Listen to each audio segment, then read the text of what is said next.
Los temas en serio, tratados responsablemente por quien conoce de economía. Hoy, invitado especial aquí en Economía de Frente, Eduardo Loría. Como siempre, la presencia en la conducción de Ernesto Frel Santoscoy. Bienvenidos, bienvenidas.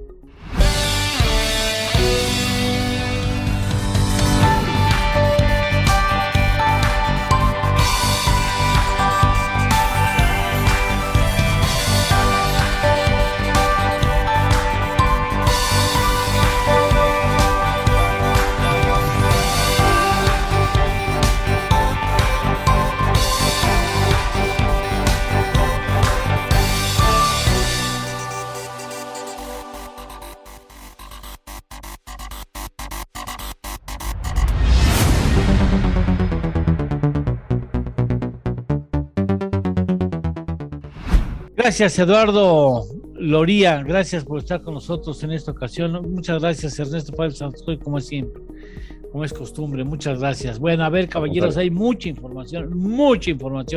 Si les parece bien, empezamos en el primer bloque con inflación. Inflación, ¿cómo lo ves, Eduardo? Mucho gusto estar aquí, Ernesto, tocayo. Pues bueno, la inflación nuevamente es un tema que está preocupando cada vez más. En Estados Unidos están en 6.2% de inflación, o sea, es el dato más alto en los últimos 30 años en Estados Unidos. En México todavía no llegamos a la inflación más alta, la más alta la tuvimos en 2009, pero lo que preocupa es que la inflación va para arriba cuando la actividad económica se está desacelerando de manera muy importante. Entonces, lo mismo que en Estados Unidos, y eso advierte, como alguna vez comentamos, de que probablemente estemos entrando en un escenario muy preocupante, que sea una estanflación, o sea, un estancamiento económico o un crecimiento económico muy bajo, con un gran incremento en la inflación, y eso es muy preocupante porque los bancos centrales tendrán que reaccionar. Bueno, ya lo han estado haciendo en varios países del mundo, en Chile, en Argentina, en Rusia, etcétera, en México. En Estados Unidos tendrán que hacerlo, en Europa también, subir la tasa de interés, con lo cual van a retrasar más el crecimiento económico y no van a poder atacar la inflación, porque la inflación no es por demanda, sino es por problemas de costos, por problemas de cuellos de botella. Entonces esto puede generar el peor de los mundos, una inflación que no ceda con una inflación creciente y estable hacia arriba, ¿no? Ernesto. Bien comenta Eduardo que evidentemente es una inflación de costos más que de demanda, y que tiene que ver mucho con los cuellos de botella, falta de suministros de materias primas en distintas cadenas de producción. En Estados Unidos, por ejemplo, la inflación al productor está arriba del 8%, igual que en México. Es que en México, si analizamos lo que está sucediendo con la inflación al productor, resulta que la inflación de los productos, de los bienes intermedios, inflación al productor de bienes intermedios, está arriba del 12%. ¿Cuánto? ¿De cuánto? Arriba del 12% anual. Y la inflación de producción de los productos finales está arriba del 7%. Entonces tenemos una inflación al productor del 8%. Y esta inflación tan importante de los bienes intermedios arriba del 12%, pues nos da pie para pensar que la presión inflacionaria pues puede continuar en los meses siguientes. Y se va a traducir en el consumidor. Y se va a traducir en un incremento de los precios de los bienes finales al consumidor. En las últimas encuestas, el consenso de los analistas en México está pensando en una inflación del 6.8%. En nuestras proyecciones, nosotros vemos que la inflación se puede continuar subiendo hacia niveles del 7.30% en el primer trimestre del año entrante. 7.30. ¿Y cómo cerraría este año? Es entre el 6.8 al 7, fácilmente. Fácilmente. Y a partir del marzo podríamos empezar a ver un descenso, si es que también afuera claro, a nivel mundial baja. Porque, por ejemplo, hasta ahora la cuestión de energía, que es uno de los elementos más importantes para la inflación en todo el mundo, pues ha estado sube, tanto el precio del crudo como el precio del gas y por lo tanto los precios de la energía eléctrica en el mundo.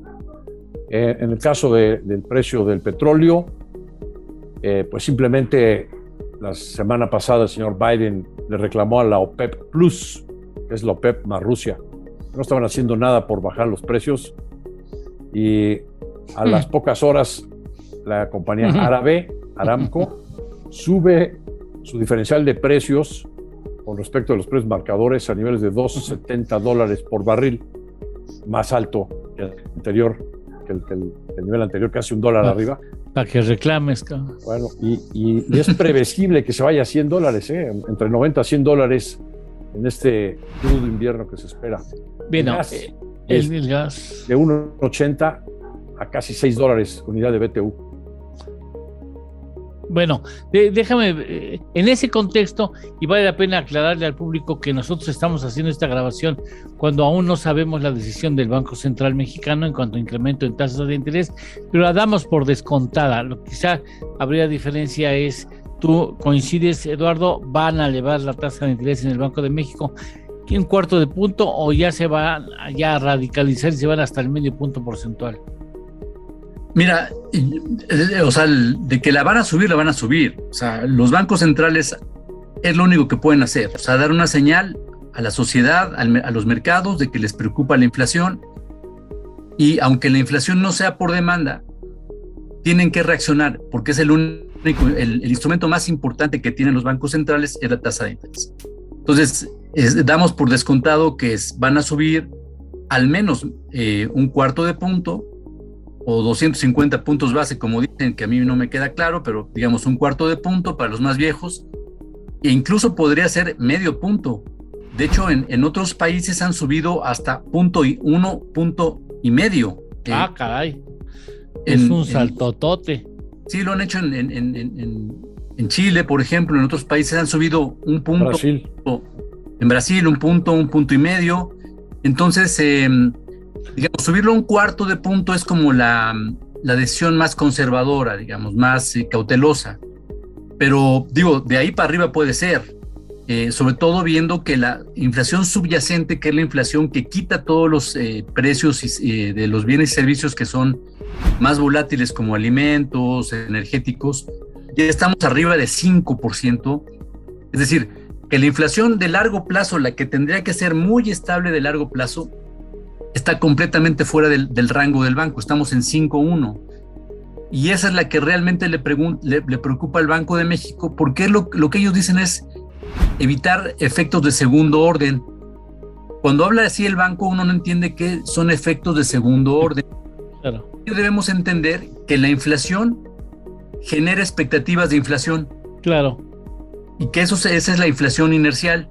Entonces, si me permites 10 segundos, hay 3 tipos de inflación. La inflación por demanda, que no es la que tenemos en México, a lo mejor sí en Estados Unidos, un poco.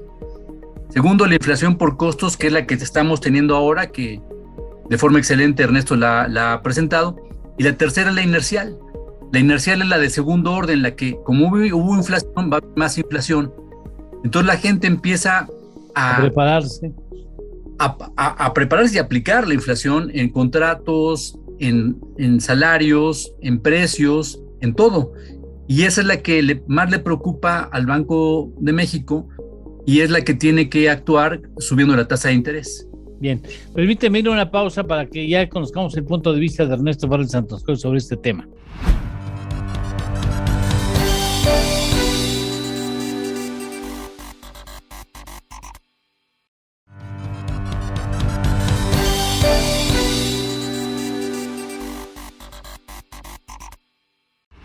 ¿Tú cómo ves el asunto de la inflación en México, Ernesto? Ahí el incremento en tasas de interés. Sí, pero creo que no le queda otra al Banco de México que seguir subiendo su tasa de interés, aunque no veo que requiera de mucha prisa porque se adelantó, ¿no? Ya con este incremento por lo menos la tasa se habrá ido al 5% de la tasa de referencia, si solo se incrementa en un cuarto de punto. Pero pues arrancamos este ciclo de alza de tasas en una tasa de referencia de 4. O sea, ya lleva 100 puntos base arriba. Y pues esto lo que está haciendo es que estamos subiendo el premio de la inversión en pesos. ¿Qué tan necesaria es ese premio para invertir en pesos? Bueno, pues, ¿qué es lo que hizo la Reserva Federal la semana pasada? Apenas dio el primer paso para ir desarticulando la política monetaria extrema, que es esto que le llaman el tapering, que es las políticas monetarias extremas que han seguido los bancos centrales de los países ricos. Tienen dos ingredientes. Uno son los programas de bonos, de compra de bonos, a través de los cuales se crea dinero. El Banco Central le compra bonos del Tesoro, la Fed, a los bancos comerciales americanos, y a cambio de recibir los bonos, les entrega dinero. Entonces así se crean dólares. El segundo ingrediente es la tasa de interés, que bajaron al 0%.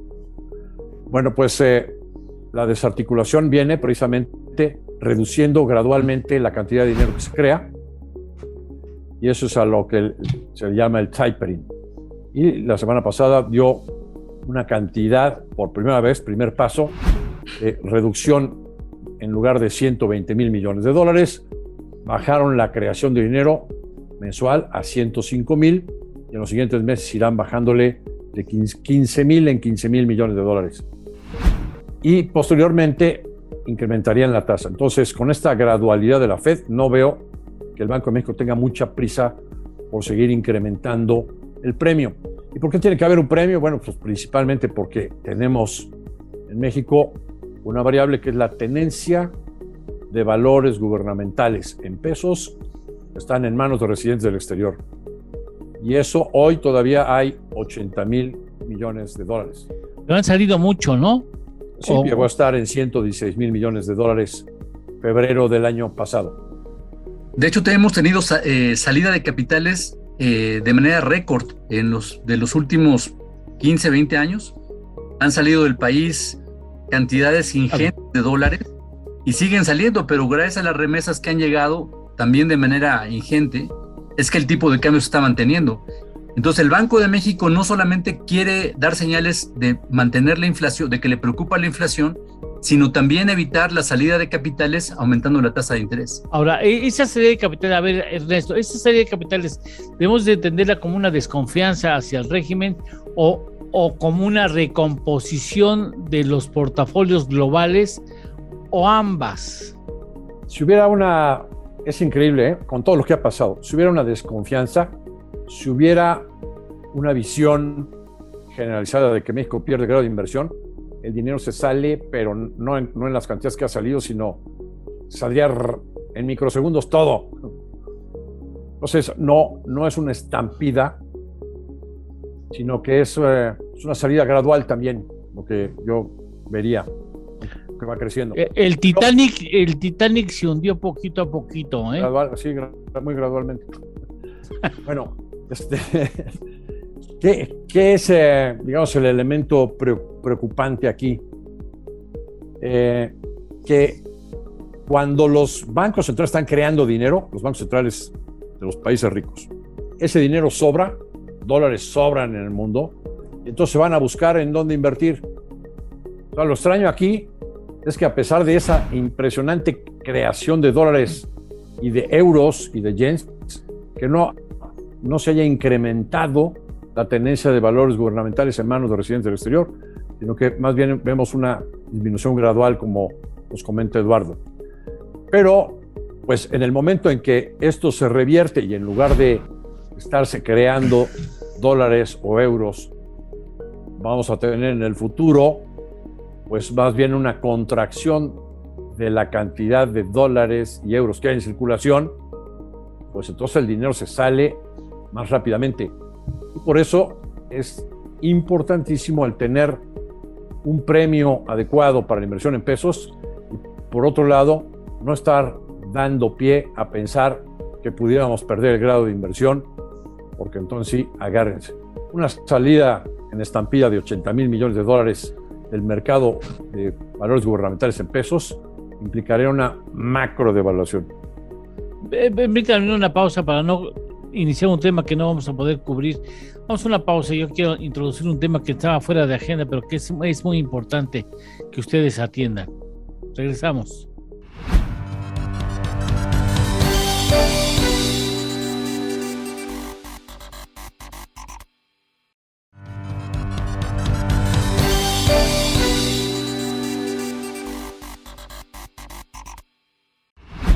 fuera de agenda, en unos días más, 8, 10 días más, una reunión entre Biden, Trudeau y Andrés Manuel López Obrador.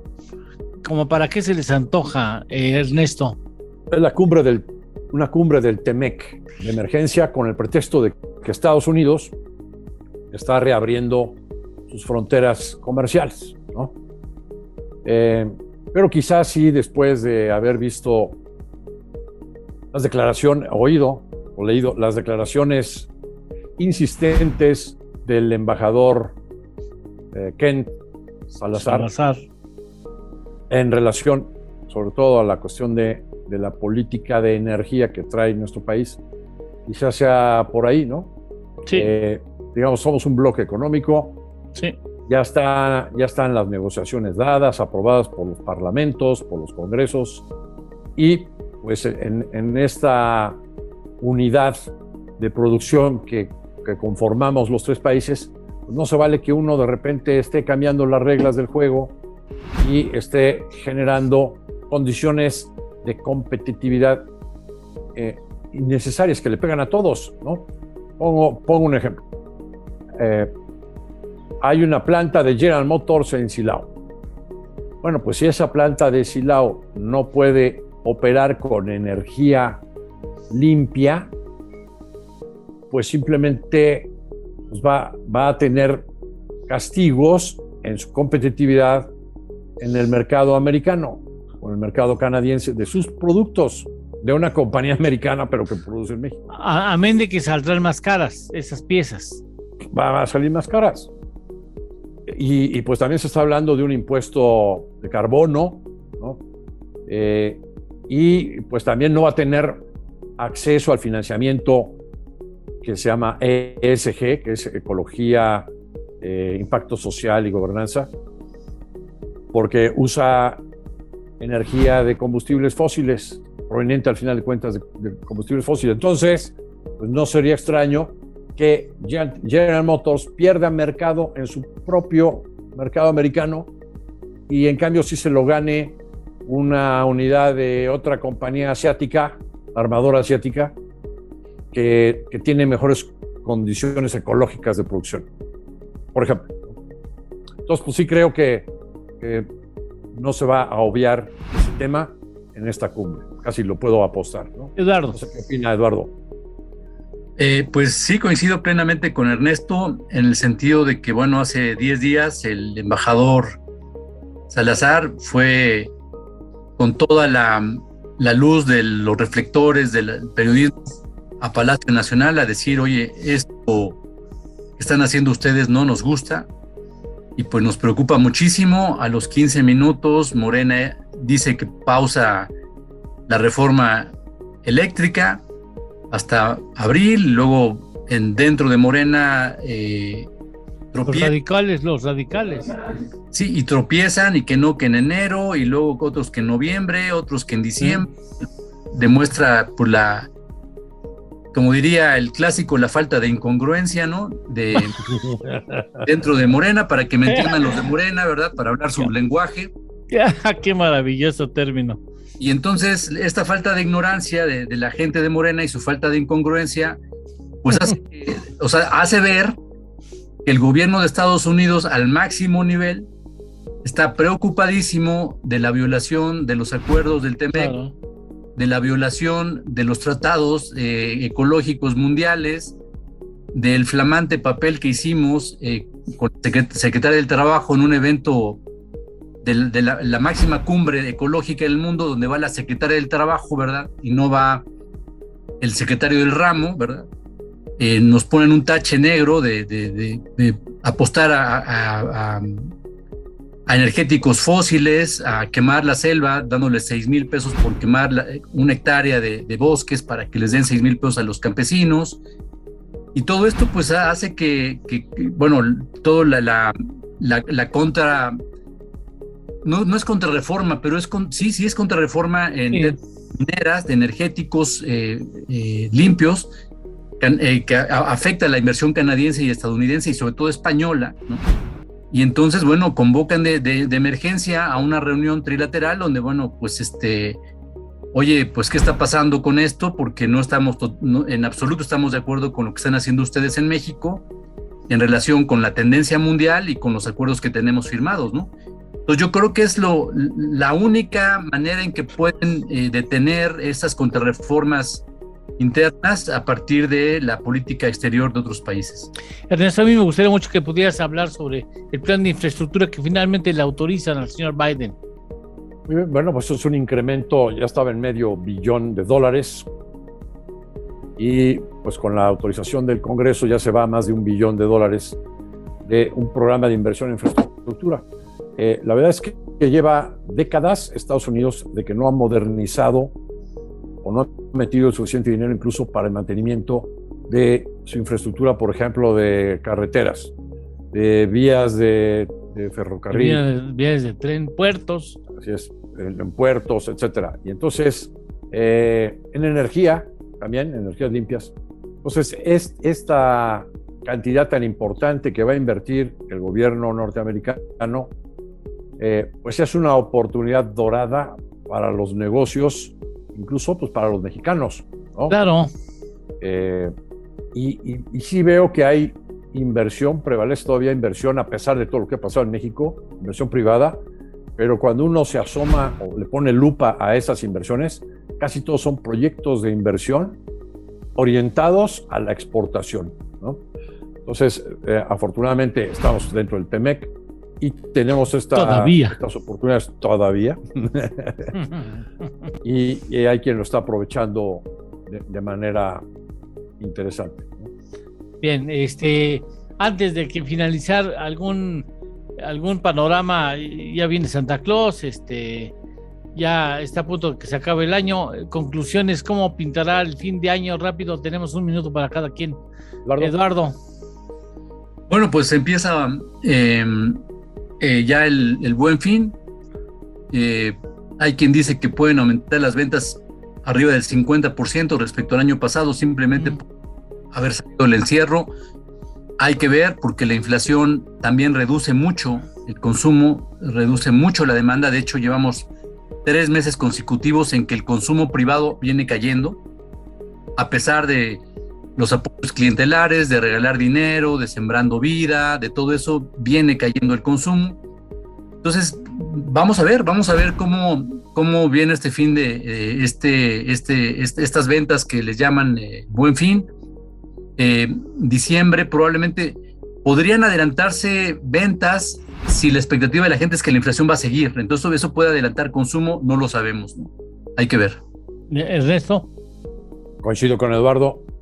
Sí, esta cuestión del Buen Fin se ha visto, digamos, han sido unas campañas exitosas, pero sí, normalmente le han estado pegando a las ventas navideñas, ¿no? ¿Por qué? Pues porque la gente no tiene recursos ilimitados. Pero sí se convierten en un pretexto, ¿no?, de reactivación comercial importante. Sí creo que vamos a tener un cierre del año, digamos, todavía complicado, con inflación alta, quizás con una buena actividad comercial, pero con inflación alta, y pues más bien el costo va a ser la cuesta de enero, ¿no? Es donde veo que va a estar pues el costo de estas ventas adelantadas, ¿no?, y de estas promociones. Bueno, pues ha llegado el momento de agradecer a nuestro invitado especial, Eduardo Loría. Muchas gracias por estar aquí con nosotros. Sí, es un honor siempre compartir contigo estos micrófonos, Tocayo. Muchas gracias. Tocayo, un placer como siempre estar contigo y con Ernesto. Muchas gracias como siempre en la conducción de Ernesto Fales Santoscoy. Gracias. Que estén bien. Que les vaya muy bien a todos ustedes, y recuerden que hablar en serio de economía, en Economía de Frente. Hasta la próxima semana.